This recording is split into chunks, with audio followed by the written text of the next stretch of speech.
ahora sí vamos a revisar la parte de cardiología con el tema de cardiopatía isquémica. Cardiopatía isquémica, recuerden, es la primera causa de muerte cardiovascular, ¿no? Primera causa de muerte de origen cardiovascular. Muchos pacientes no la cuentan, le dan un infarto y hace muerte súbita el paciente, ¿no? Entonces, ¿cómo definimos la cardiopatía isquémica? Como un desbalance. Es un desbalance entre la oferta y la demanda de oxígeno. Entre la oferta y la demanda de oxígeno. Esa es la cardiopatía isquémica, ¿no?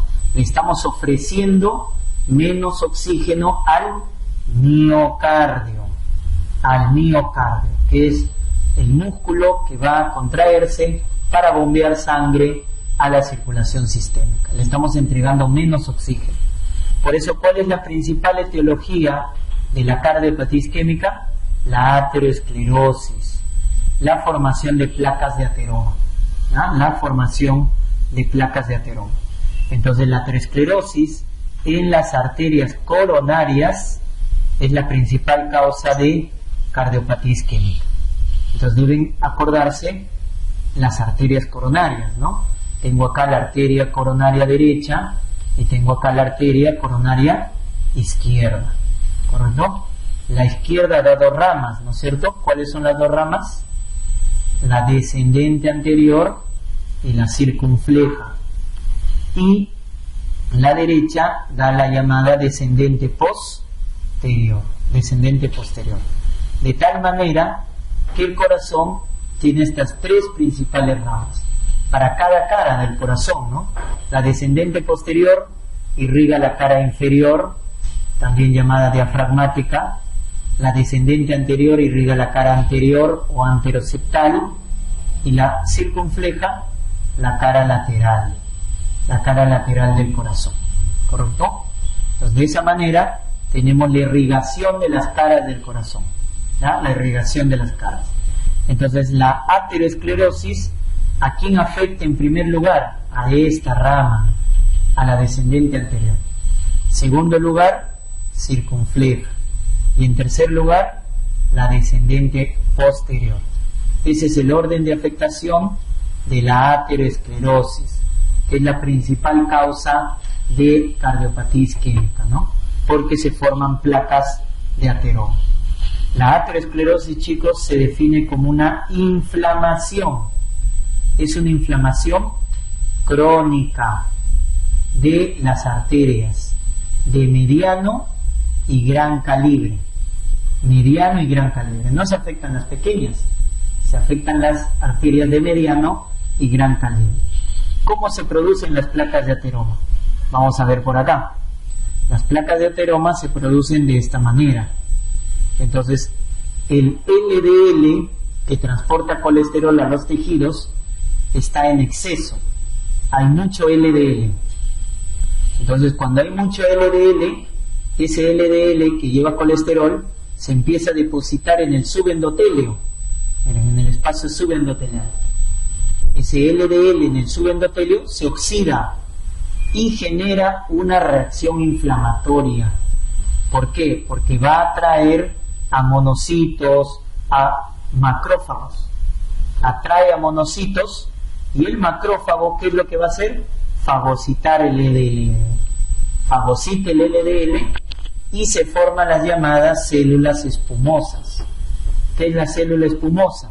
Es el macrófago que ha fagocitado el LDL oxidado, ¿correcto? Y el acúmulo de estas células espumosas genera las llamadas estrías grasas, ¿no? Genera las llamadas estrías grasas, ¿correcto? Y de esa manera se va acumulando las células espumosas que contienen el LDL. Pero va a haber un momento en que ya no se dan abasto, ¿no? Las células espumosas, o sea, el macrófago, ya no se da abasto para fagocitar lo que viene a ser el LDL. Entonces se empieza a acumular lípido extracelular. O sea, el macrófago ya no es capaz de fagocitar porque hay bastante colesterol. Entonces se empieza a formar una capa, un núcleo de lípido extracelular. Entonces al final se produce la placa de ateroma, que va a consistir en un centro lipídico, ¿no? Hay lípido extracelular que ya no lo ha podido fagocitar el macrófago, y externamente va a haber una capa fibrosa, ¿no? Una capa de colágeno, ¿no? Hay una capa fibrosa llamada capa de colágeno. Entonces esto se produce dentro del vaso sanguíneo. Entonces acá está el vaso sanguíneo, ¿no? Dentro del vaso se está produciendo esta placa de ateroma. Entonces, como vemos acá, se ha formado una capa fibrosa y un centro lipídico. Por eso se llama placa fibroateromatosa. Fibro de capa fibrosa de colágeno y ateromatosa de colesterol, ¿no? De colesterol. ¿Y qué es lo que está haciendo? Reduciendo la luz de la arteria coronaria. Entonces reduce, esto va creciendo poco a poco durante años y reduce la luz de la arteria coronaria, de tal manera que la manifestación va a ser conocida con el nombre de angina. ¿Qué es la angina? Es el dolor isquémico del miocardio, dolor isquémico del miocardio, porque al obstruirse la arteria coronaria le llega menos flujo sanguíneo. Entonces eso al paciente clínicamente se le va a conocer con el nombre de angina. Y miren cuánto debe estar, ¿no es cierto?, obstruido para que el paciente haga angina. La obstrucción debe ser más del 70%, la obstrucción, más del 70%, para que el paciente haga clínica. Por eso muchos pacientes con ateroesclerosis están asintomáticos. Si la obstrucción es 50%, el paciente no tiene clínica.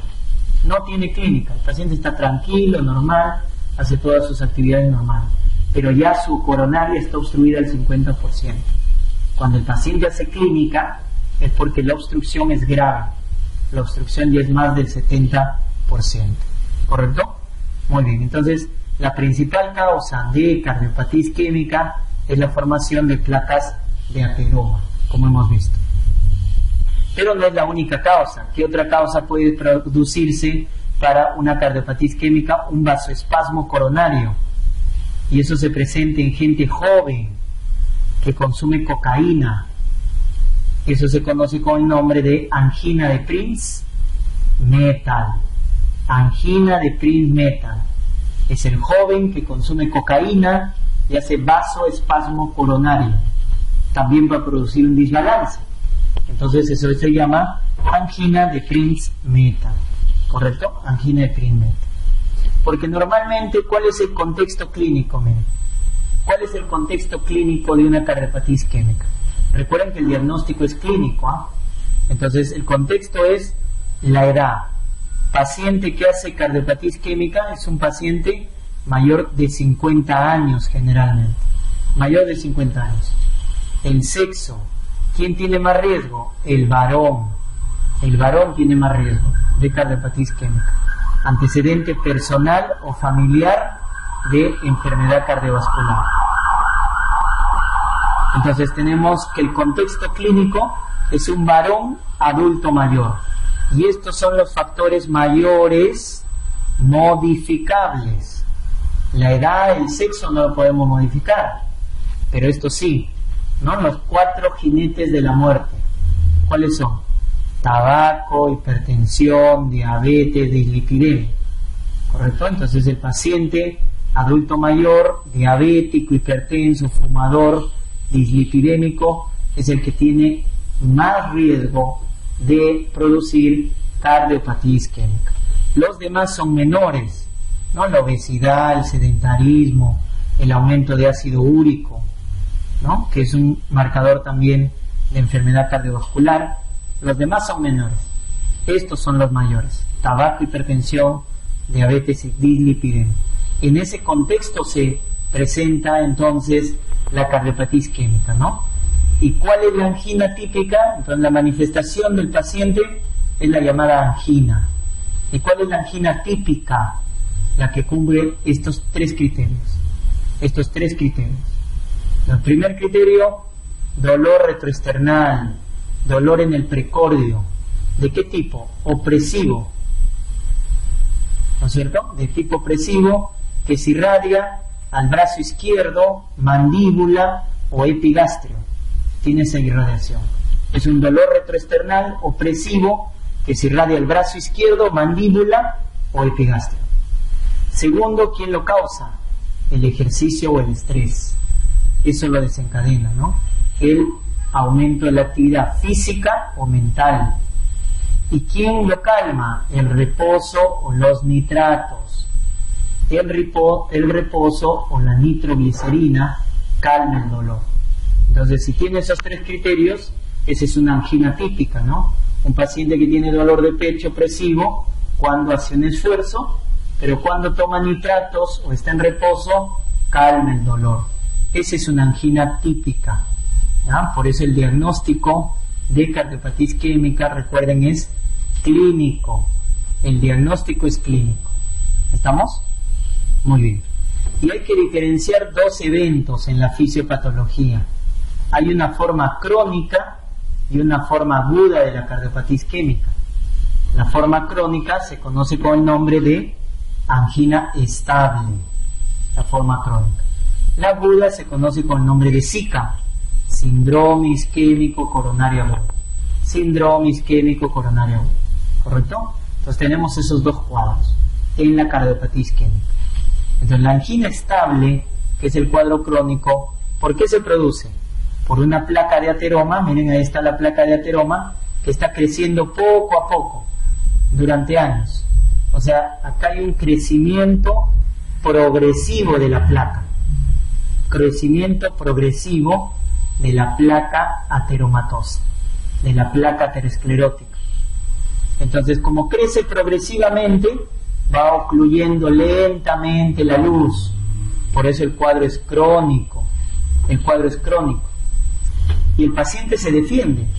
Como la obstrucción es crónica, entonces, ¿qué hacen las arterias coronarias?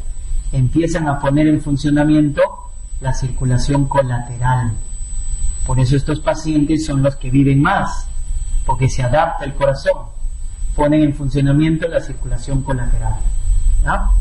Entonces acá el crecimiento es progresivo. ¿Ya? Le tomo su EKG y el EKG puede salir normal. O por ahí alguna alteración como onda T negativa, alteración del ST, también en infradesnivel, o sea, debajo de la línea eléctrica, o puede salir su EKG normal, ¿no? Entonces no hay mucha alteración en el electrocardiograma, en el cuadro crónico, ¿no? En cambio, en el cuadro agudo tienes que diferenciar algo. En el cuadro agudo, la placa de ateroma, miren, era pequeña. Pero ¿qué es lo que se va a producir? Se va a producir el llamado accidente de placa. Accidente de placa. ¿Y en qué consiste este accidente de placa? Que se rompe la placa. Acá se rompe la placa de ateroma.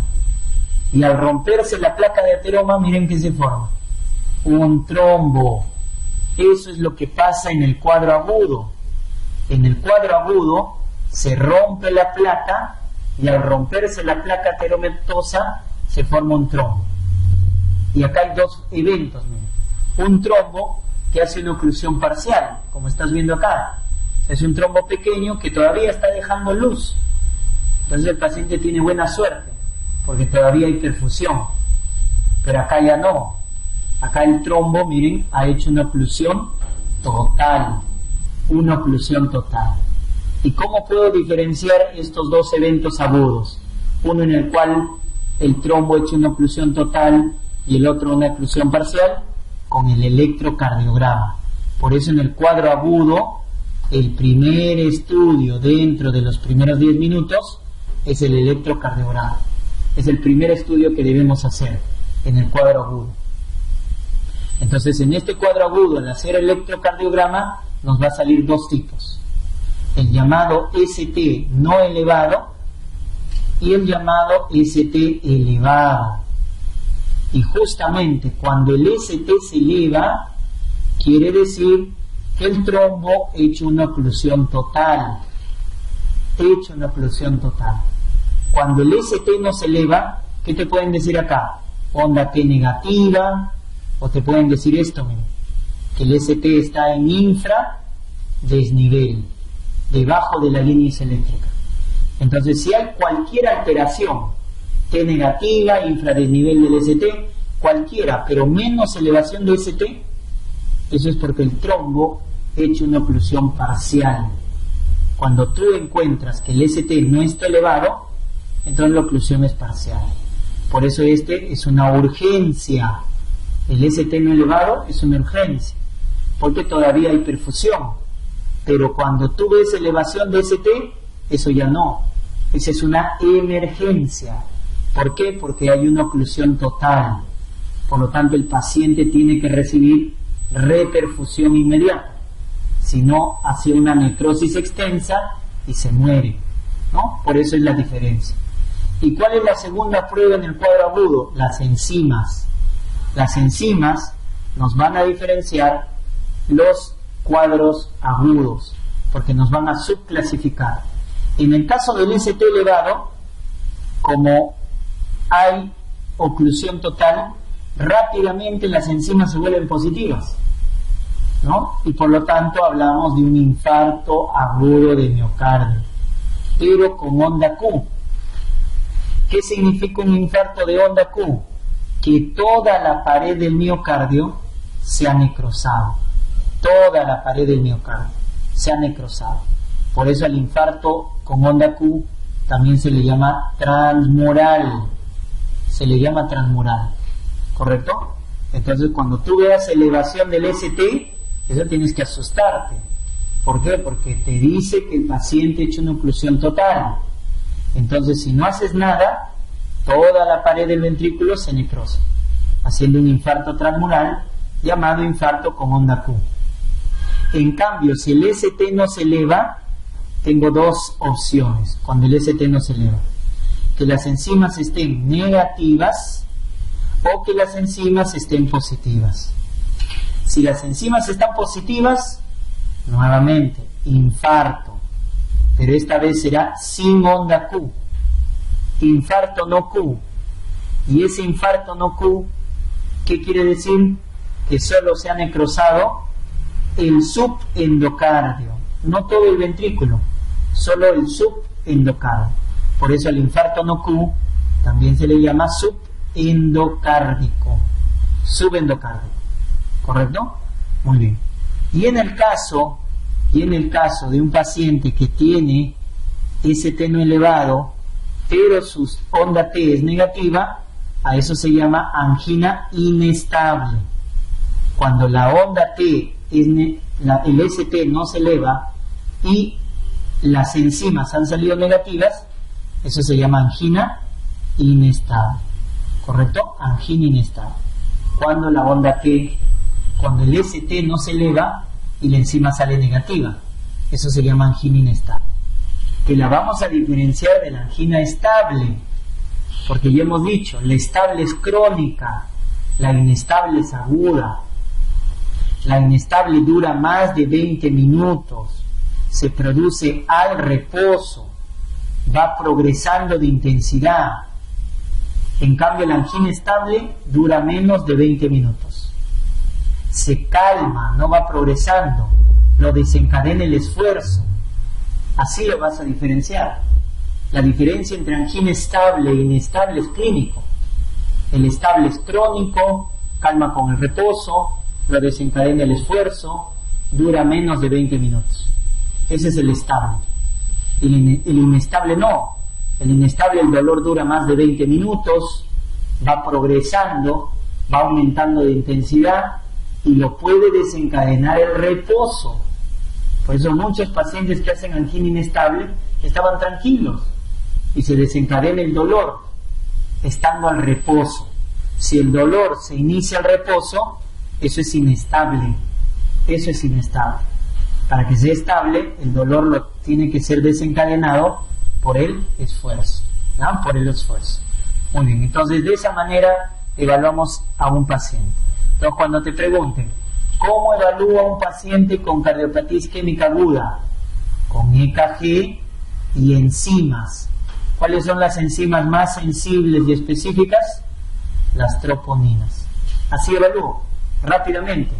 Un paciente diabético que viene con un dolor de pecho intenso, que no calma, rápidamente, EKG y troponinas. De esa manera lo evalúo. Si el EKG sale normal, ojo, tengo que repetir cada 15 minutos. Hay que repetir el EKG, ¿correcto? Porque los cambios son dinámicos. Al inicio no puede haber ningún cambio y luego empieza a haber los cambios, ¿no? El ST se eleva, la onda T se vuelve negativa, etc. Es decir, el criterio clínico manda. Así el EKG esté normal, es un diabético con dolor de pecho, entonces hay que repetir el EKG. Y las troponinas también. Si salen normales, cada 6 horas hay que repetirlas. Porque al inicio puede ver que no hay infarto, pero al pasar el tiempo aparece el infarto y las troponinas se hacen positivas. Entonces de esa manera evaluamos al paciente con cardiopatía aguda. En cambio el crónico no. El crónico, como es estable, ¿con qué pruebas lo podemos evaluar? Con el llamado test de esfuerzo o ergometría. ¿Ya? La ergometría o test de esfuerzo sirve para el paciente con angina estable. Sirve para diagnóstico, sirve para pronóstico y sirve para monitorizar el tratamiento. Tiene esas utilidades. Sirve para diagnóstico cuando tengo duda. Si es un paciente que tiene 40 años, no fuma, no tiene diabetes, pero tiene dolor de pecho al esfuerzo, no tengo duda diagnóstica, le pido ergometría. ¿Ya? Pero cuando esté estable. La ergometría es cuando esté estable, ¿no? No lo vas a hacer correr cuando el paciente está con cuadro agudo, ¿no? Porque la ergometría es la prueba de la bandeleta, ¿no? Hacen correr al paciente. Entonces, sirve para diagnóstico cuando hay duda, pronóstico porque nos va a clasificar paciente de bajo riesgo o alto riesgo, y también sirve para monitorizar el tratamiento, ¿ya? Monitorizar el tratamiento. Otra prueba es el ecocardiograma, ¿ya? El ecocardiograma de esfuerzo. Entonces también, la ergometría lo que hace es que el paciente hace ejercicio y le está conectado a una monitorización de electrocardiograma. O sea, lo que vamos a ver es el EKG cuando el paciente hace ejercicio. Esa es la ergometría. Cuando el paciente hace esfuerzo físico, vemos el electrocardiograma, cómo se comporta. En cambio acá hacemos ecocardiograma. El paciente hace ejercicio y luego le hacemos su ecocardiograma. O a veces le damos dobutamina. No es necesario que haga ejercicio. Le colocamos dobutamina y la dobutamina es un agonista beta 1. Va a hacer que el corazón se contraiga más rápido. Entonces de esa manera evaluamos cómo responde el paciente al esfuerzo. Y en casos que no pueda utilizarse estas pruebas, también se opta por la gammagrafía cardíaca. También se utiliza la gammagrafía, que va a determinar las zonas frías, zonas calientes. Las zonas frías son las zonas de isquemia y las zonas calientes son buenas zonas de perfusión. Entonces, la gammagrafía también es otra opción, ¿ya? Estas pruebas se hacen en el paciente crónico, en la angina estable. En el agudo es EKG y troponinas, nada más. En el crónico sí evaluamos. ¿Y quién es el gol estándar? La coronariografía. Ese es el gol estándar. Cuando ninguna prueba es concluyente, la prueba invasiva, ¿no? Es la que nos puede dar el diagnóstico, que se llama coronariografía o angiografía coronaria. Angiografía coronaria, ¿no? Se pide también cuando la angina es de grado severo. La angina es de grado severo. Ahí también pedimos coronariografía o angiografía coronaria. ¿Y cuándo es severo? Entonces, si el paciente está asintomático, porque no hay una buena, todavía no hay una obstrucción grave, ese es el angina grado 1. Cuando le da angina al caminar más de 2 cuadras o al subir más de un piso de escaleras, ese es el grado 2. Cuando le da angina al caminar menos de 2 cuadras o al subir menos de un piso, ese es el grado 3. Y cuando la angina se presenta al reposo, eso es grado 4. Grado 4. El 3 y el 4 es severo. Angina severa. El 3 y el 4. Muy limitante. ¿Y qué quiere decir? ¿Por qué un paciente no tiene síntomas, grado 1, y por qué un paciente tiene síntomas al reposo? ¿De qué depende la clínica? ¿De qué depende el grado de angina, chicos? Depende del grado de obstrucción de las arterias coronarias. De eso depende. Para que un paciente haga angina al reposo es porque las coronarias están obstruidas más del 90%. Para que un paciente haga angina al esfuerzo es porque está obstruido más del 70% la arteria coronaria. Si está obstruido menos del 70%, el paciente no tiene clínica. No tiene clínica. Si su coronaria está obstruida a la mitad, no tiene clínica, porque el corazón compensa. Pero cuando ya la obstrucción es grave, recién aparece la clínica. Entonces, cuando les pregunten de qué depende la clínica del paciente, del grado de obstrucción. Entonces, si un paciente tiene grado 3, grado 4, ¿qué me está queriendo decir? Que la obstrucción es grave. Por lo tanto, hay que hacerle coronariografía. Porque lo más probable es que va a ir a tratamiento invasivo, ¿no? A tratamiento de revascularización. Lo más probable es que vaya a tratamiento de revascularización.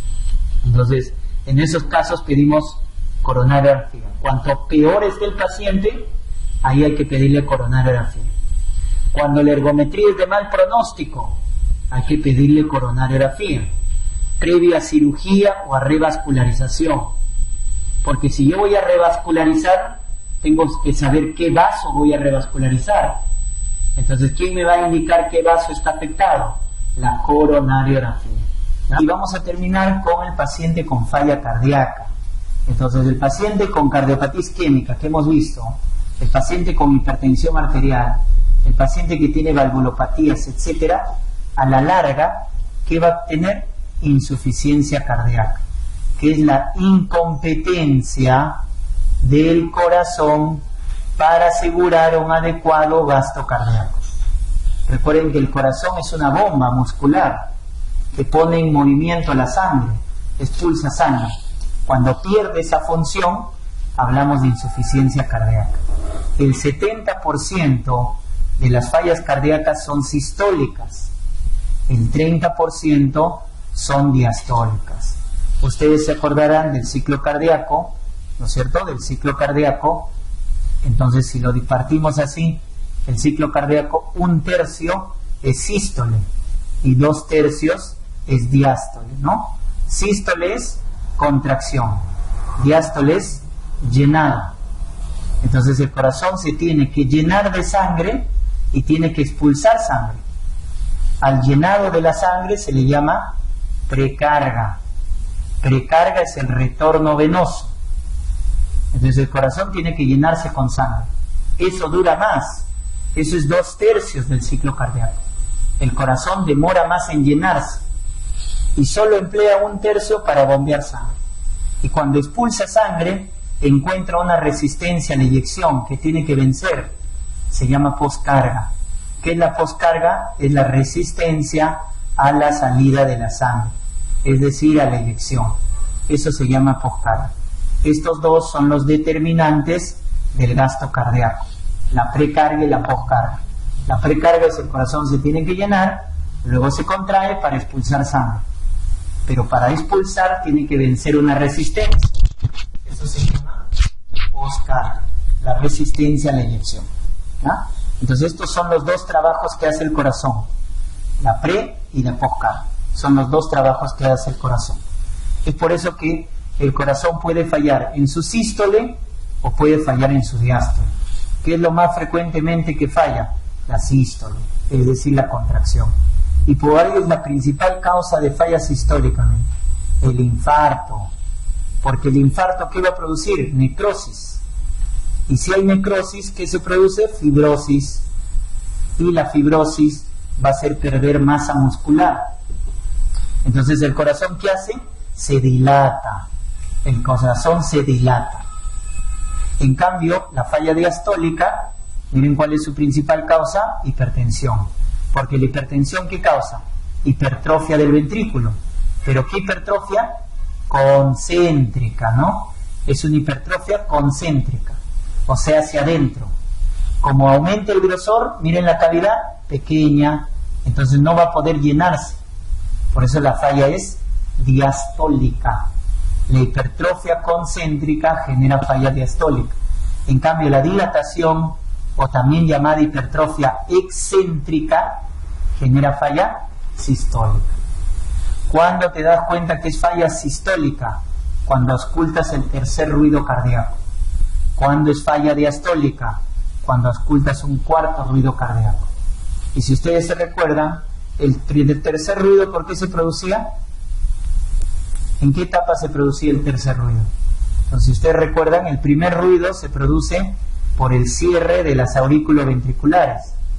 El segundo ruido se produce por el cierre de las semilunares. El tercer ruido se produce en el llenado rápido. Y el cuarto ruido por la contracción auricular. Contracción auricular.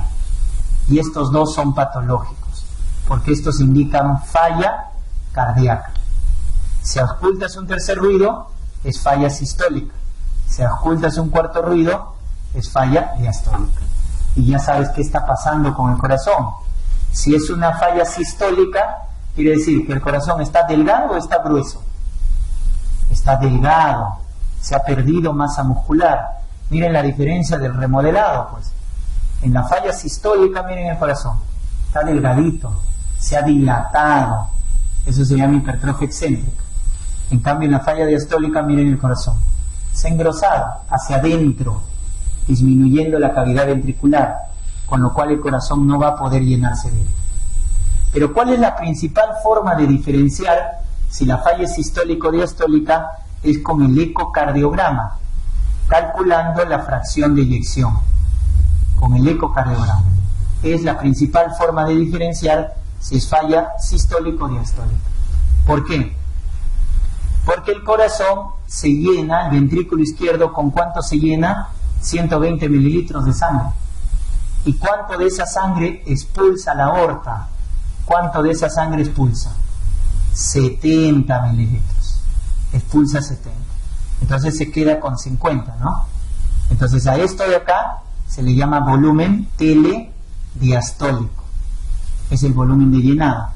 Y a este volumen de acá, que expulsa en cada latido, se llama volumen sistólico. Entonces, ¿qué es la fracción de eyección? La fracción de eyección es el volumen sistólico sobre el volumen telediastólico. Esa es la fracción de eyección. O sea, 70 sobre 120.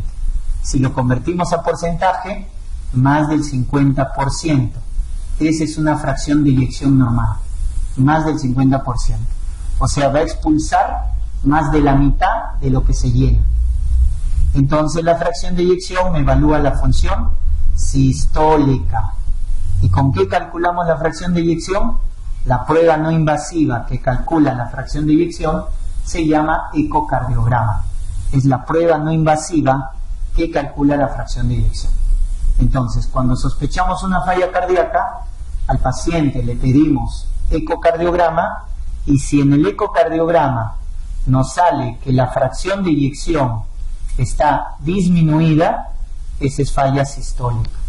En cambio, si la fracción de eyección nos sale normal, más del 50%, eso es falla diastólica. La fracción de eyección es lo que nos va a diferenciar.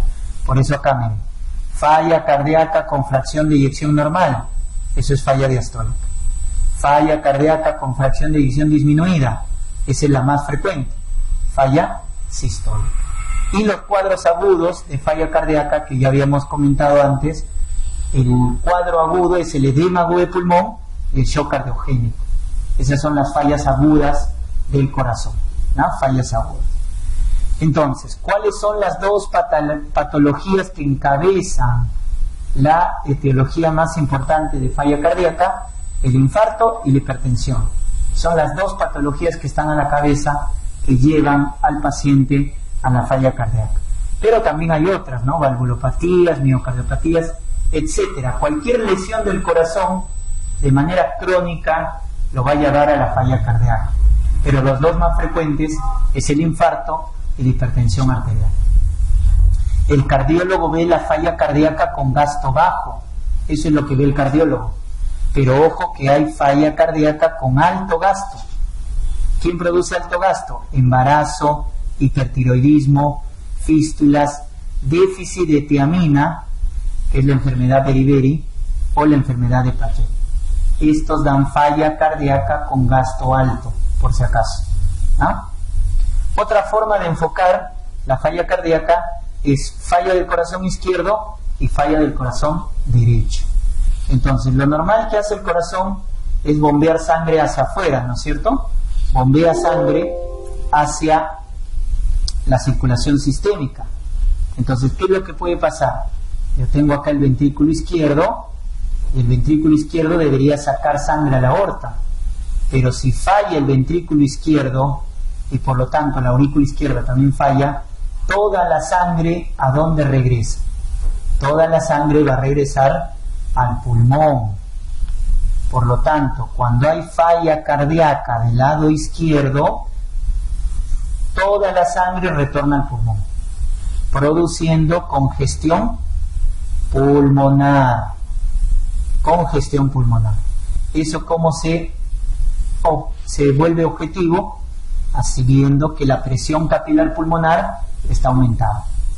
Entonces, cuando falla el corazón izquierdo, la clínica es congestión pulmonar.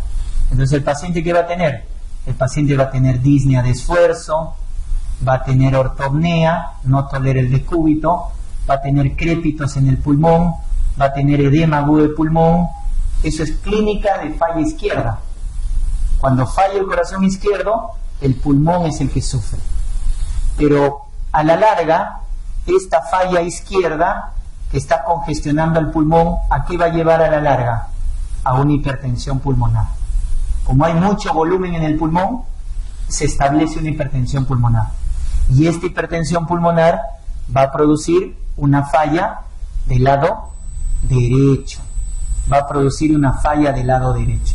Es decir, el ventrículo derecho y la aurícula derecha van a empezar a fallar, producto de esa hipertensión pulmonar. Y cuando falla el lado derecho, ¿a dónde se va a ir la sangre? La sangre va a retornar a la circulación sistémica. Por lo tanto, cuando falla el corazón derecho, vamos a tener congestión sistémica. ¿Eso cómo se vuelve objetivo? Con el aumento de la presión venosa central.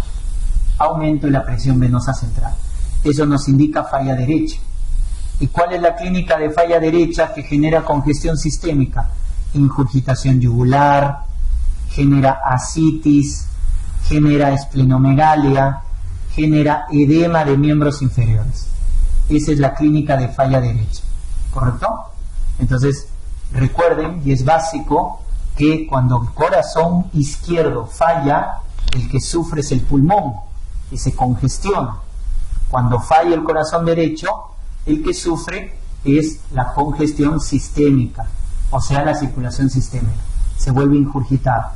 Por eso aparece ingurgitación yugular, edema de miembros inferiores, ascitis, esplenomegalia. ¿Correcto? Por eso un paciente con falla cardíaca del lado izquierdo lo vas a ver así, ¿no? ¿Cómo lo ves al paciente con falla cardíaca izquierda? Sentado, ¿no? Con falta de aire. Esa es una falla izquierda. Porque acá, ¿qué te está representando? Que hay congestión pulmonar. Congestión pulmonar. El paciente tiene disnea, edema agudo de pulmón, crépitos. Y miren cuál es la causa más frecuente de falla izquierda: la cardiopatía isquémica y la hipertensión, que afectan al ventrículo izquierdo, ¿no? Que afectan al ventrículo izquierdo. En cambio, cuando hay falla derecha, lo vas a ver así al paciente, abotagado, porque tiene congestión sistémica. Lo vas a ver con ingurgitación yugular, edematoso, con ascitis, con edema de miembros inferiores. Eso es falla derecha, porque la falla derecha te genera congestión sistémica. Y miren cuál es la causa más frecuente de falla derecha: La causa más frecuente de falla derecha es la falla izquierda, que es lo que hemos visto acá. Lo que hemos visto acá, cuando te preguntan cuál es la causa más frecuente de falla derecha, la falla del corazón izquierdo, porque la falla del corazón izquierdo te lleva a hipertensión pulmonar, y esa hipertensión pulmonar te lleva a falla derecha, entonces es lo más frecuente, ¿correcto? Entonces la causa más frecuente de falla derecha es la evolución de la falla izquierda, o de forma aislada la hipertensión pulmonar secundaria, ¿correcto? Muy bien. ¿Cuál es el común denominador de la falla cardíaca? Que el gasto baje. Si el gasto baja, miren quién se activa, el tono simpático. ¿Quién más se activa? El riñón. Se activa el sistema renina-angiotensina-aldosterona. Y también se activa el hipotálamo, produciendo ADH. Entonces, ¿quién aumenta? Miren, en la falla cardíaca. La norepinefrina, la angiotensina, la aldosterona, aumentan estos metabolitos. ¿Qué hace la norepinefrina y la angiotensina? Vasoconstricción. Y si hay vasoconstricción, entonces ¿quién aumenta? La resistencia a la eyección. Aumenta la poscardia. En cambio, la aldosterona y la ADH, ¿qué es lo que hacen? Retienen agua, retienen sodio. O sea, aumentan la volemia. Por lo tanto, ¿qué van a aumentar? El retorno venoso. Entonces aumentan la precarga. Eso quiere decir que el paciente con falla cardíaca tiene aumento de la pre y la poscarga. Aumento de la pre y la poscarga es lo que tiene el paciente con falla cardíaca, ¿correcto? Y estos metabolitos que tú ves acá, miren, angiotensina, norepinefrina, aldosterona, ¿qué es lo que hacen con el corazón? Miren, proliferación, fibrosis, o sea, generan remodelado cardíaco. Y eso es lo que causa la muerte del paciente. El paciente se muere por el remodelado.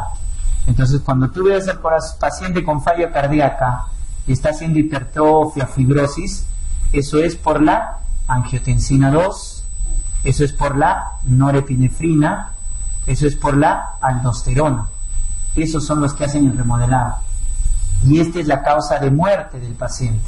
El paciente con falla cardíaca se muere por el remodelado del corazón.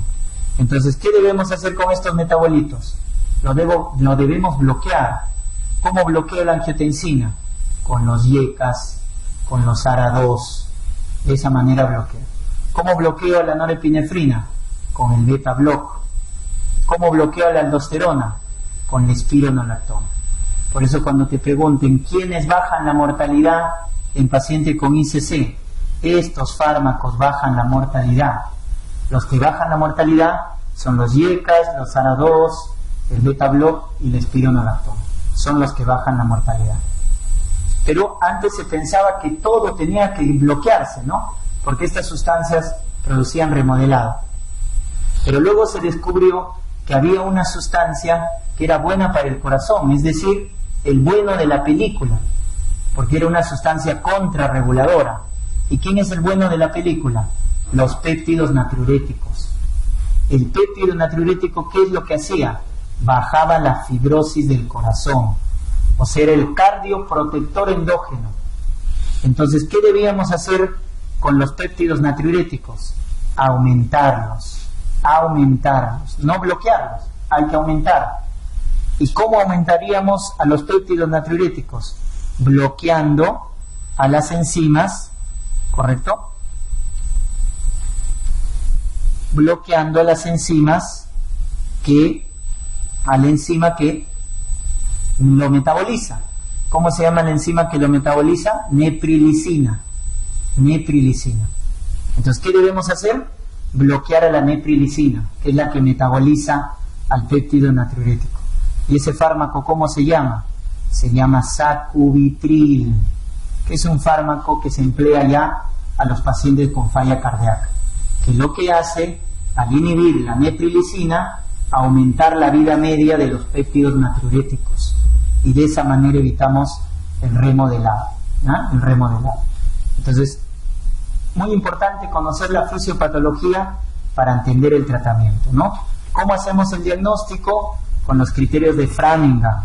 ¿Cuáles son los mayores?